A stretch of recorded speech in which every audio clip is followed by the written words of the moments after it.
Hi, it's Robbin McMahon here. I'm the host of Parenting Our Future. And if you're listening to this podcast, I want to thank you so much for being here. I also want you to know that I am a former angry mom.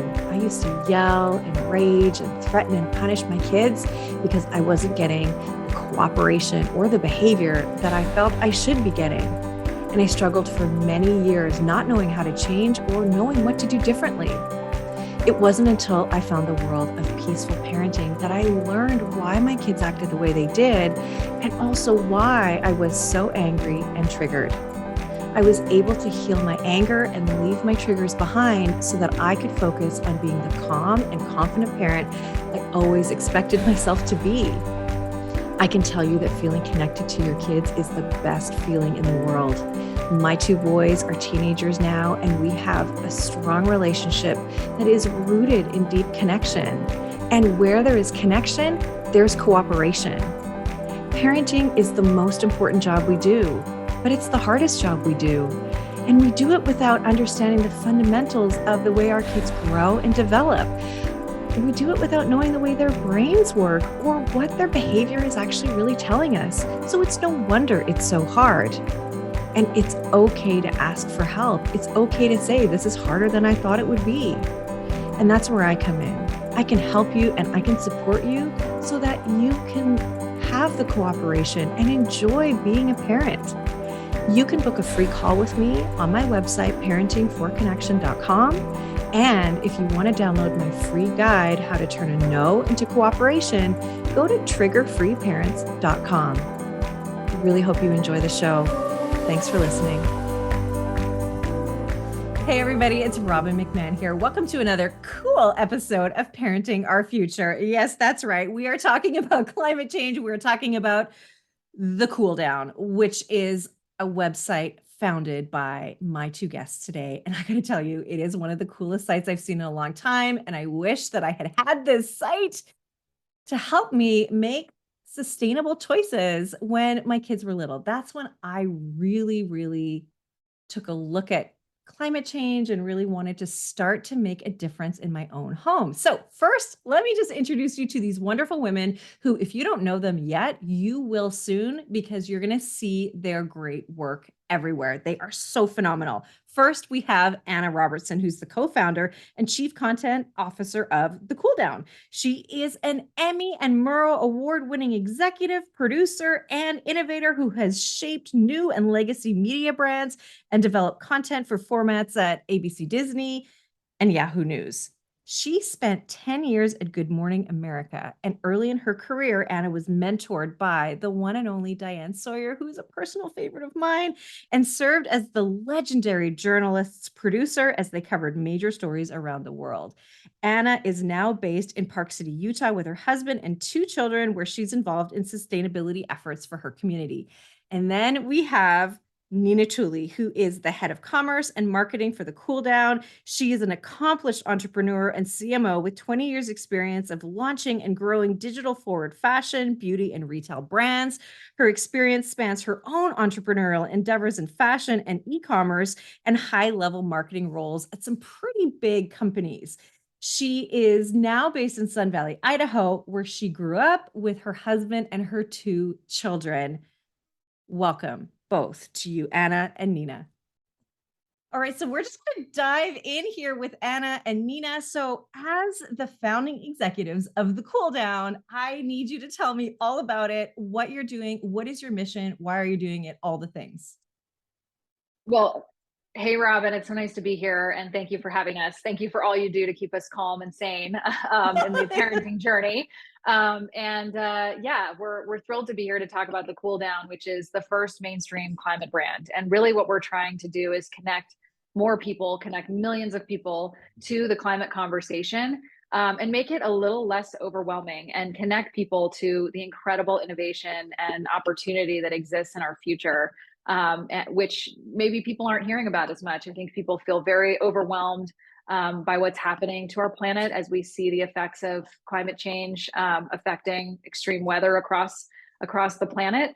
And it can just be very overwhelming, and it can feel very doomy, very doom and gloom. And we are a group of media professionals, of moms. Mina and I are both moms, and started doing this work because we care about creating a better future for our kids, and one that is cleaner and is really amazing for our kids. And so as we sort of dug into what's happening in the climate space, we uncovered so much opportunity, so much innovation that's happening that really people just aren't hearing about. And so it's our belief that by sharing what's happening to our planet in plain English, in terms that people can understand, and by highlighting some of these more hopeful and inspirational and innovative solutions, that we can all make a huge difference. And that starts with moms. To be honest, we're both parents. Moms are, buyers in their homes. They have an enormous amount of impact in their communities. That's what we aspire to do in our communities. And so we're just thrilled to be engaging with your audience about how we can all feel more empowered as opposed to overwhelmed when it comes to climate. I have to say that it really lit a fire under me having kids in terms of the way I see the environment. I live in beautiful Vancouver, British Columbia, and there is no place in the world like where I live. The entire province that I live in is stunningly beautiful, and I am motivated to protect it. And when I had kids, it really changed the way I saw so many different things. And I have to say that I have felt really lost at times, and I felt really overwhelmed at times because I care about the environment. And the first thing we did when my second son, it wasn't even 1 year old yet, we moved into this house. I changed all the light bulbs to the compact fluorescent light bulbs. We spent hundreds of dollars getting all those new light bulbs and, wanting to do things like, but I didn't know what really to do. So one of the reasons why I wanted you to come on is because you do have some really great solutions, and you have some products that you've already vetted that make sense and are environmentally friendly, they're sustainable, and all of those things are so important. And I think you're right. As moms, we all really care about that, and we want to do right. We want to have, like you suggest, birthday parties that are little to no waste, right? Things like that. For sure. I mean, we're on a mission to demystify and simplify the answer to that question, what can I do? Because we all get overwhelmed. Even, Ann and I working in this in climate, like we have days where, we're texting each other and we see bad news come out and it's overwhelming. But the way you can break out of that is to take one small step. And that's kind of where we ask people to start. It's just pick one thing in your life that's easy to change and start there. If we ask people to, I think people think that in order to make an impact, they have to make these sweeping changes in their lifestyle. And that's really overwhelming to people as well. Our goal is to meet people where they are and provide tips and solutions for everyone's lifestyle. It's not a one size fits all solution. So if you are looking to reduce plastic waste in your home, there's ways to do that, and you can start simple. If you're looking to, if you're in the middle of remodeling your house, you can look at an induction range instead of a gas range, or you're looking for a new car. So, if you are, only shop at Target or Walmart, there are great green options for you. Yes, there are green products that are more expensive, but I think it's come a long ways. So we have options for everyone. There's literally a sustainable swap for almost every single product that you buy in your life. And my advice to people is always just start with one thing. Yeah. Don't, go into your bathroom closet and just take everything, throw in the trash. Just don't do that. Because that doesn't help. Finish what you have been using. Yeah. And once you finish it, you can look at our website, like you can DM us on Instagram. We can provide you ideas for a sustainable swap for that. And you can just try it and see if you like it. And it's really, we're trying to take the work out of it for people and make it a lot easier. Okay, so everybody just heard you say DM us on Instagram. Okay, yes, let the please. floodgates open. Nina, there are actual people answering questions. Are you responding to them all? Okay, so here's what I want to say. Is it fair to put this on us? Is it fair to add this to moms when we hear, and I don't have the numbers right, I probably should have looked this up before we hit record, but I didn't. When we hear that it is maybe 4 or 5 major companies that are responsible for like 80% of the world's waste, why does it have to land on my shoulders? I don't think that's fair.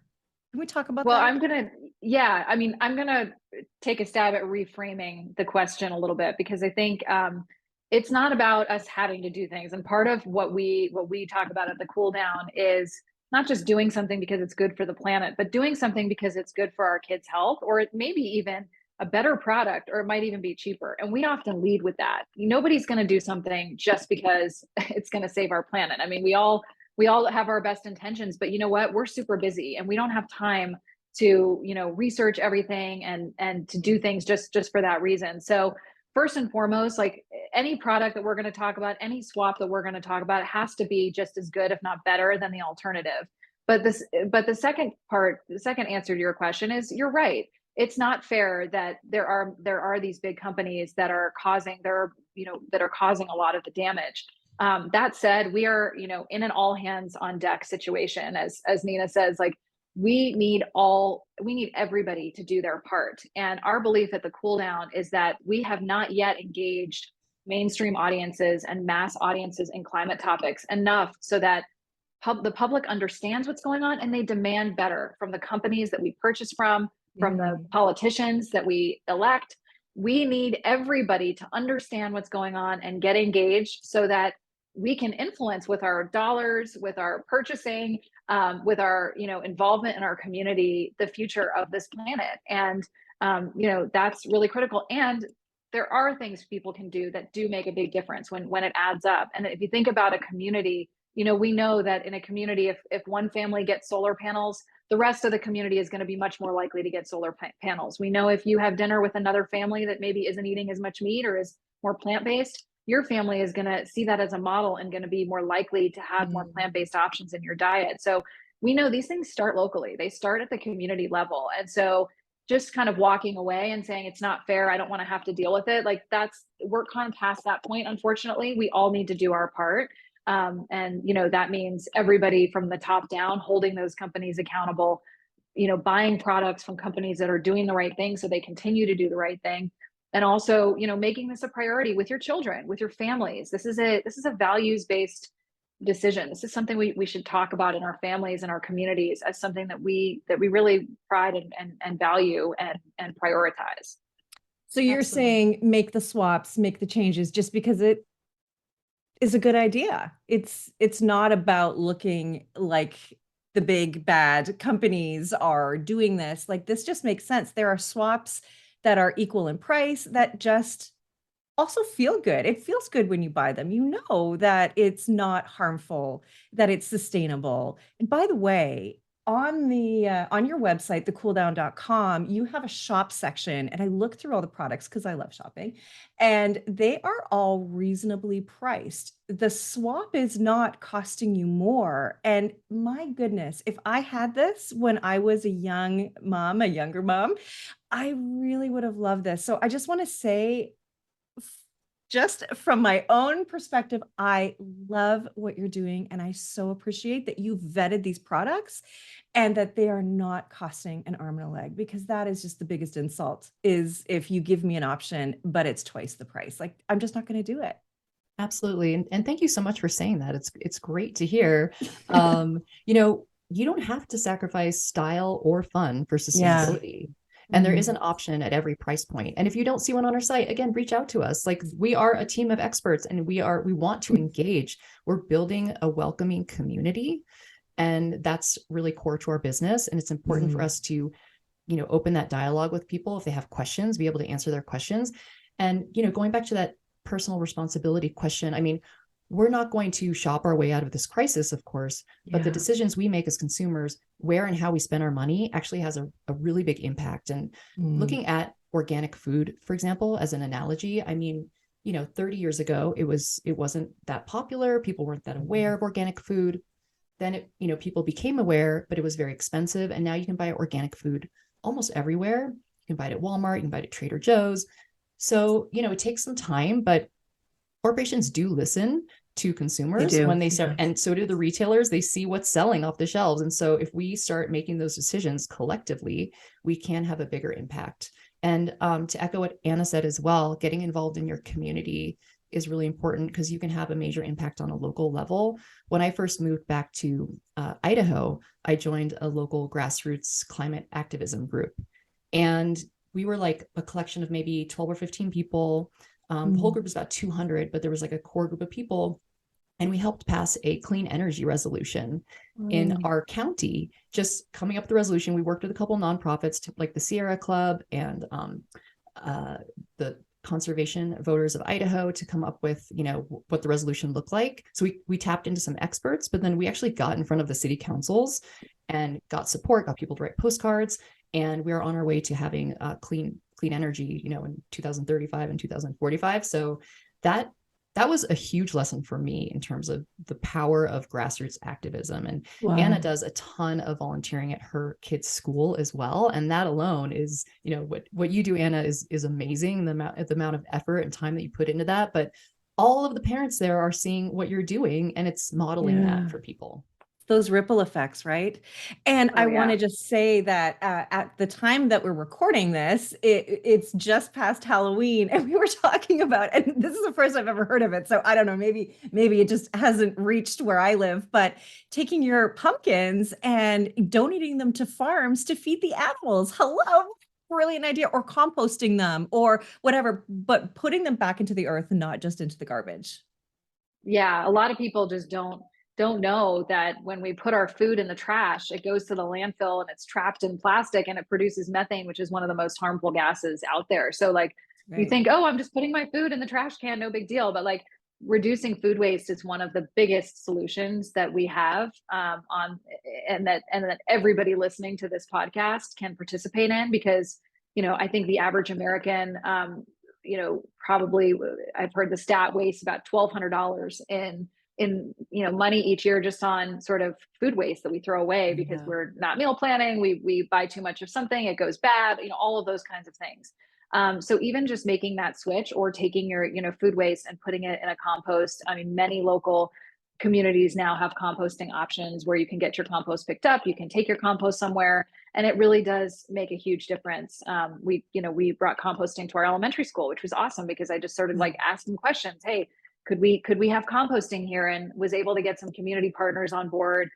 We started composting in the lunchroom. We divert thousands of pounds of food waste each month at our school. And it's a great way. The kids now understand what composting is. And they come home and they say, hey, why aren't we composting at home? And this is really important. And, and that's just like, we have a lot of examples of parents on the cool down who really have just like identified a problem and then tried to solve it. And, all along your kids kind of watch that journey. So we just think that's a really powerful and empowering message for all of us to kind of do something in our local communities and just starting small. Even here in Utah, I live in Utah, we have a pretty conservative community, but now that we're doing the composting and doing things in the school, people call me up and they're like, hey, let's get a rain barrel. Hey, where can I donate my my clothes that I don't know where to send? Or we've started a sneaker drive. Like it is that ripple effect that starts in a community. And if you think about every community in the world doing something like that, that's pretty powerful. Yeah. That's incredible. Now, I also know that when we make it part of our regular day-to-day life, our kids see that, and our kids do what we do. They don't do what we say, by the way. They do what we do. So this is a great way to model that, right? And just making it part of your everyday does make it easier, does make it less of a huge task. So when it comes to kids, we're on the heels of COVID, and there's still some remnants of COVID, and mental health is at a really critical point right now with a lot of youth. And one of the things that I know that I hear all the time is, with mental health and the state of the planet, a lot of kids are saying, why even bother? If they're already depressed, some kids are suicidal, and they're looking at the planet and they're just saying, who cares? And I want to give you an example of what happened in my community last year. There was two new terms that nobody had ever heard of before. One was a heat dome. So in British Columbia, where I live, we were in this heat dome, and it meant that for a few weeks we were at above 40 degrees, which is over 100 degrees in Celsius and Fahrenheit, right? So over 100 degrees Fahrenheit, and it was it was unbelievable. It was unbelievable. And there was a place called Lytton, BC, which registered the hottest temperature on the planet. And that town burst into flames and is gone. 6 months later, it was underwater. Our entire province, well, the lower mainland, as we call it here, was underwater because then we were faced with a atmospheric river. Nobody had heard of that before. The rain was so intense that that little town of Lytton that doesn't exist was now underwater. We had people trapped because of mudslides, of intense water. I had never seen it rain, and Vancouver is called Raincouver. So we, right, and so my whole point is that there are a lot of scary things that have happened, and we see ads that oh, we, the next heat dome, the next, river, blah blah blah, all this stuff, right? So it can be scary. It adds to the anxiety and adds to the whole problem. And my whole point is that you have a positive spin on this, which I think is really important. And I'd love to hear your response to what I've just said. And like, it scares me. And I try to be as up to date on things like this as possible. So what do you say when you hear stories like that and you hear about youth saying like, what's the point? The world might not even be here. Yeah, I mean, it is alarming what's happening to our planet, and we're seeing it before our very eyes. And I'm sorry that your community went through that. Unfortunately, that's what many communities are facing.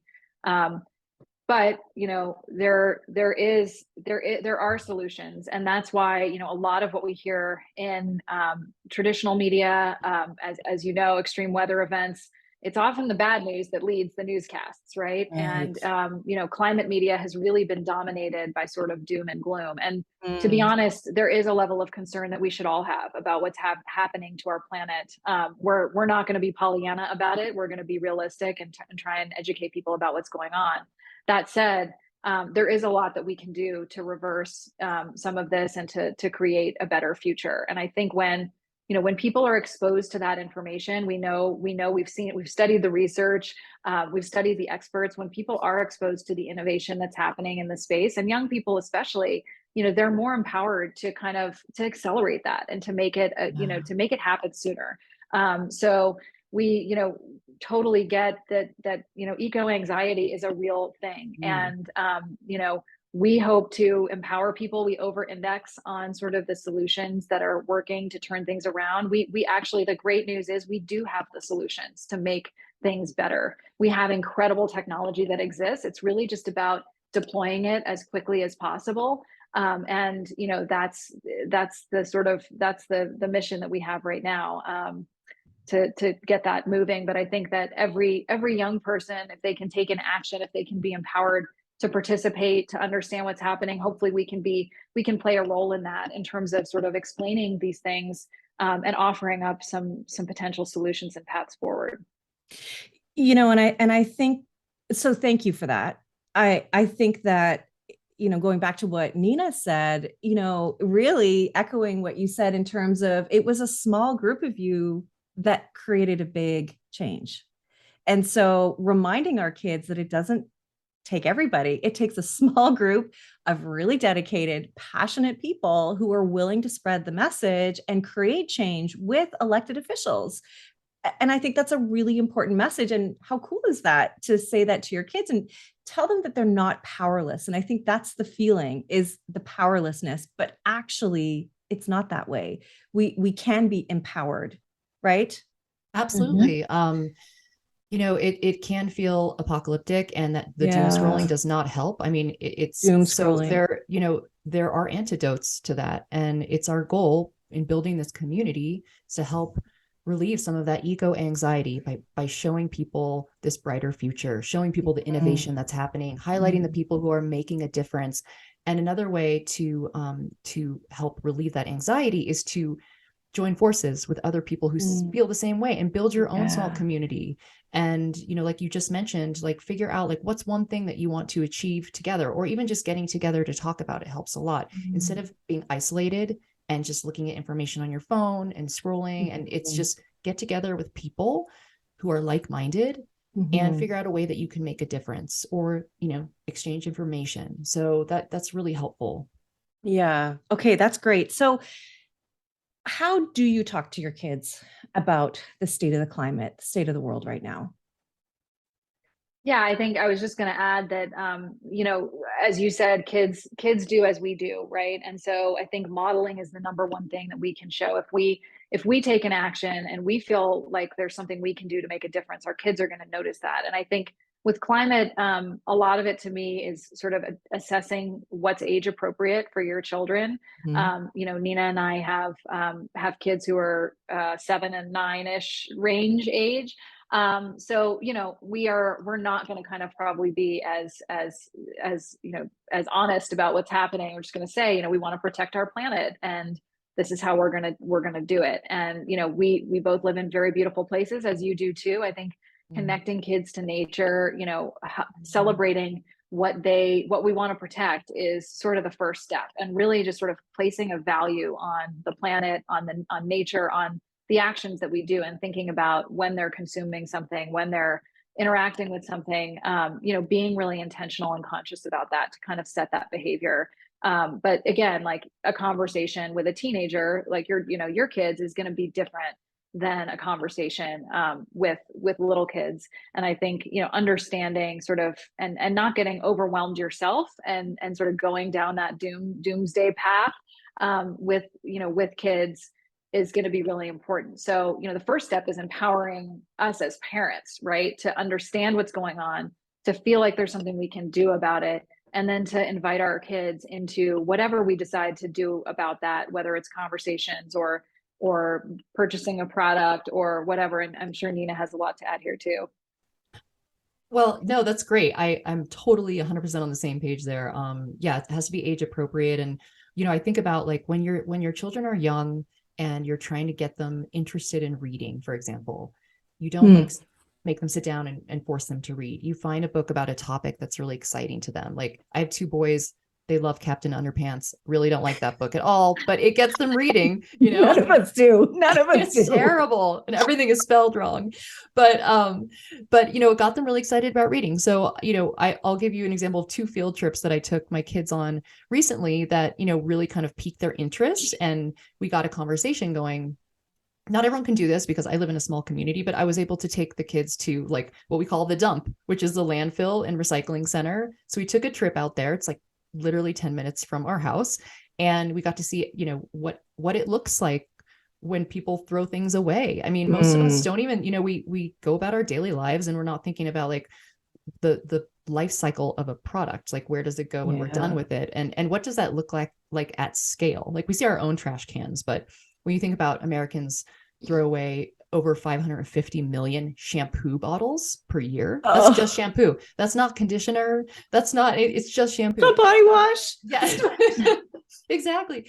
And so I took them to the dump, and they had, I mean, for 2 boys, going to the dump is like the trip of a lifetime. And they were so excited. I can totally relate. Yeah. But they got to see like where, you know, the recycling areas, the types of things that can be recycled here, the types of things that get thrown away. And the other field trip that I took them on was to the museum here, where they're having an exhibit about conservation and the history of dams in the Pacific Northwest, and the impact it's had on our ecology, on the salmon.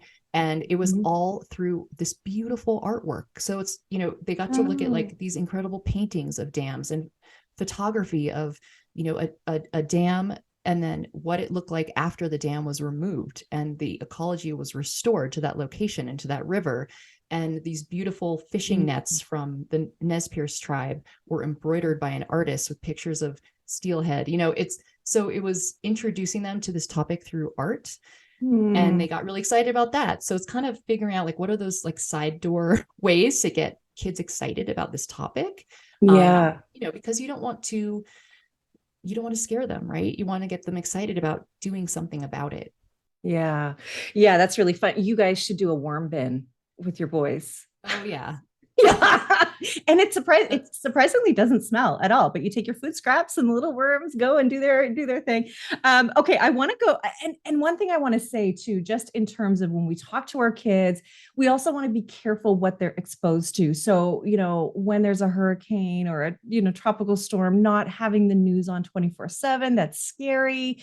And it's also, I had one of my clients, she lives in Florida, and they were on track to have the storm, so they were preparing for it and all this, and then the storm went sort of zigged when it should have zagged, right? And it didn't hit. So then she had to talk to her 4-year-old, and her 4-year-old's thinking, oh well, storms are no big deal, but she's like, no, it still is. So there's lots of little intricacies.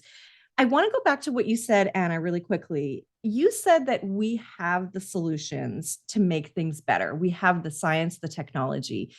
Can you elaborate on that? What do you mean by that? Yeah, I mean, we have I mean that we do have the solutions. The first step is going to be getting off of oil and gas dependency. Okay. And so over the next decade, we're going to see, as you're hearing about, a transition to electrification of almost everything in our homes and our lives. And I think there was a study out recently that we're already sort of approaching the peak oil and gas consumption. Pretty much everything we use, Yeah. all your clothes, all the plastic, it's all made of oil. And unfortunately, Ew. oil burns pollution into, and warms our planet. We've got a blanket of, pollution that is trapped above our earth. And that's what's creating the situation that we're in. So we need to very, very quickly reduce the amount of pollution that's going into the atmosphere. And, beyond that, that's kind of the basic one that everybody across the planet agrees upon and everybody is working towards. But there are all kinds of other tremendous solutions that organizations like Project Drawdown. Another great group is the Science Moms. I don't know if you're familiar with the Science Moms, but they are a group of scientists who are also moms, who have a social media platform. They have a website, and they talk a lot about solutions that actually have an impact. And now there's been just incredible work that tracks kind of like what are the biggest levers we can pull. And a lot of people think, oh well, we need more innovation, we do need more innovation, but like honestly, the basic things that are gonna help our planet have already been created and invented. And it's I think that should give people some comfort. It's really just about getting those things implemented, and accelerating all of this through all the levers that we can pull, whether that be in our own daily lives, whether that be the products we buy, all these different things, which are going to create just a healthier planet that's there, where there's less pollution, and which is healthier for all of our kids. Yeah, and that includes considering buying a house made out of plastic bottles, some shoes that are made out of plastic bottles, and yoga mats. I'm going to get a pair of those because those are the coolest shoes ever. And toothpaste, tablets. You've got so many great ideas and products. I am geeking out. So I just want you to know. But I didn't know about the Science Moms. That's great. Well, I'll put some of those links in the show notes so people can have a look. But please sign up for the Cool Downs newsletter, because this is where it's going to be so easy to consume, and you're going to have all of the latest stuff on there too, right? Which is really exciting. So if you want to stay up to date and have it top of mind, your newsletters are really full of great information. Yeah, we have two newsletters. One that's kind of focused on good news, one that's focused on easy swaps you can make. So yeah, Love we it. would love people to check out the website, subscribe to the newsletters, and let us do the research for you. It's way too Mm. hard to think about buying sustainable products. You got to sort through all the certifications and all the reviews, and like Nina and her team have done that already. So if you don't have time to do the work, just come and search for what you need, whether it's a shampoo bar, whether it's an electric Mhm. leaf blower, whether it's a induction stovetop, cooktop. We really want to make it easier for moms to make these switches, because we know how much better they're going to be for their kids' lives and for their own lives. Mm. So we definitely hope you'll check us out.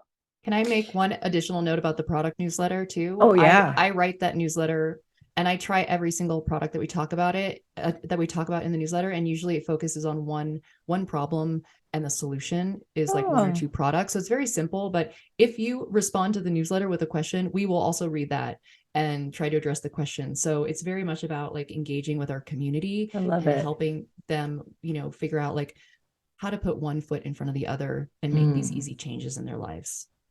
So you're responding to emails and DMs now. Okay, got it. I'm on 24/7. Okay, that's great. And she responds to all my texts when I text her and say like, what kind of jeans should I buy my kids? Anna's a VIP. I always respond. I'm a VIP client. No, I love it. I love it so much. I also respond personally to everybody's message too. Like, I love that. I think there's this big, huge group of people behind you, and it's like, it's just me and maybe one other person.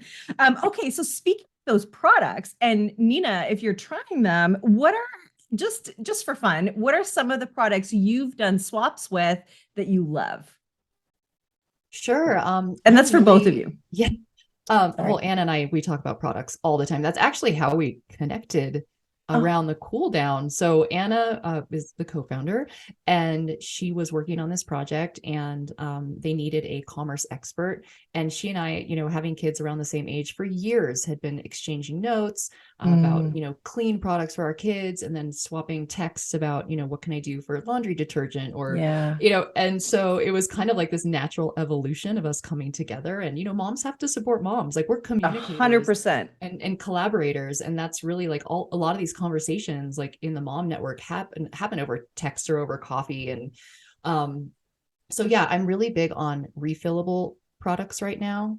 And I would say where I've made the most impact in my life, because a couple of years ago I decided, I was like, everything I run out of in my life, or if I need to buy something new, I'm going to challenge myself to buy the sustainable version of it.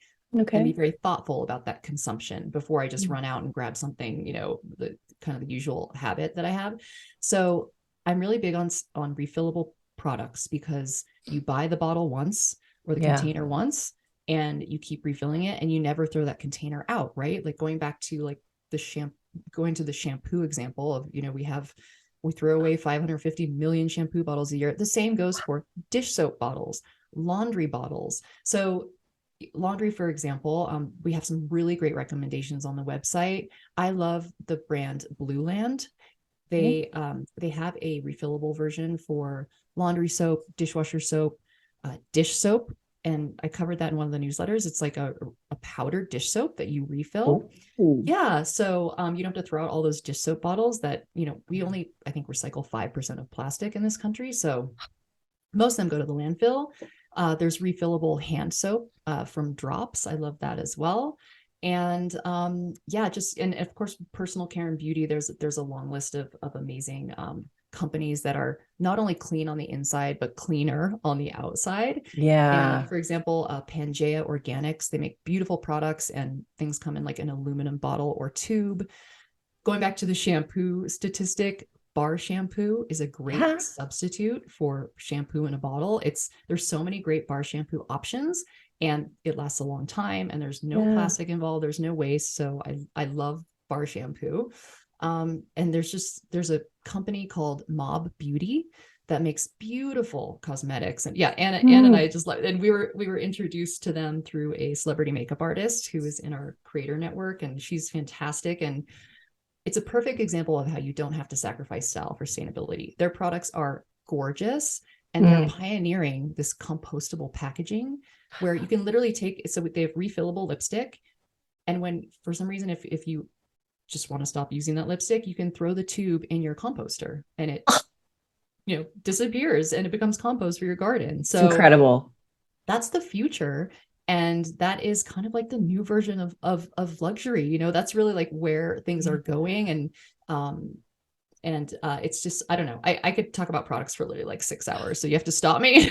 Well, and I just want to say, if you're listening to us, you have gorgeous hair. Oh, thank you.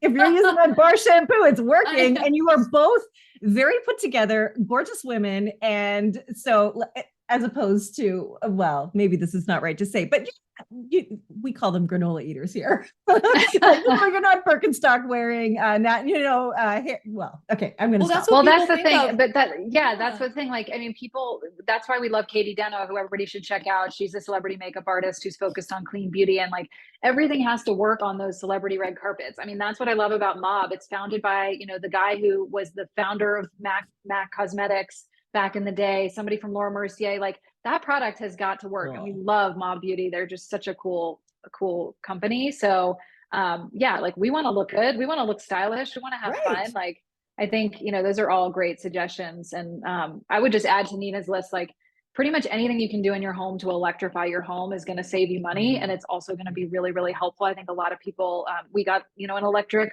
leaf blower, electric snow plow, snow machine. What am I thinking? I'm like missing the word. Snow blower. I mean, what you don't realize is, like, when it's you second have nature. Yeah, like when you have these gas powered lawnmowers and leaf blowers and things like, and even the electric school buses are, coming in, which is awesome because all of that is putting pollution into the air and into your kids' lives. I mean, same thing with gas stoves. There's been a lot of research, which a lot of moms don't know about, that gas stoves are really not good for your health. And especially, if you have a gas stove, please use your fan, use your vent fan. Always use your vent fan. But like, we have a gas stove, and we got, just a $75 induction cooktop that, I make the mac and cheese in, or make, quick things.